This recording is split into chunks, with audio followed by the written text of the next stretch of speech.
Certains le prennent en photo, d'autres s'arrêtent parfois pour l'inspecter longuement.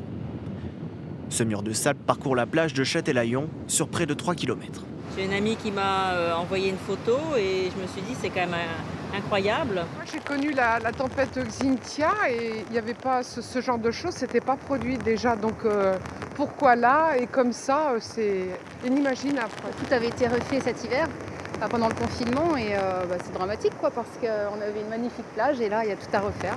En cause, le passage de la tempête Alex. La forte houle a emporté avec elle la pente artificielle qui avait fait l'objet d'un réensablement en mars dernier.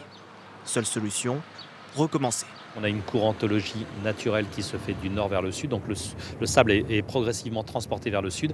On va le ramener vers le nord, on va recharger cet espace qui se trouve juste devant le mur artificiel qui vient d'être créé et on va réaplanir la plateforme de façon à redonner une pente presque naturelle à la plage.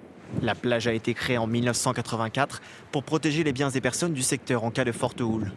Coût de l'entretien, environ 60 000 € par an, financé par la communauté d'agglomération de La Rochelle. C'est surtout en fait une protection importante pour la commune, avant d'être un coût. C'est dérisoire par rapport à ce que l'on protège au niveau bien sûr de ces habitations qui sont derrière nous et des habitants. Et ça c'est je pense l'essentiel. C'est comme si vous avez des pare-chocs sur une voiture, c'est comme si vous avez des airbags, c'est un peu la même chose. C'est-à-dire que heureusement qu'on a ces plages qui nous permettent de pouvoir dormir tranquille. Les opérations de reprofilage de la plage commenceront ce jeudi. Elles doivent durer une dizaine de jours.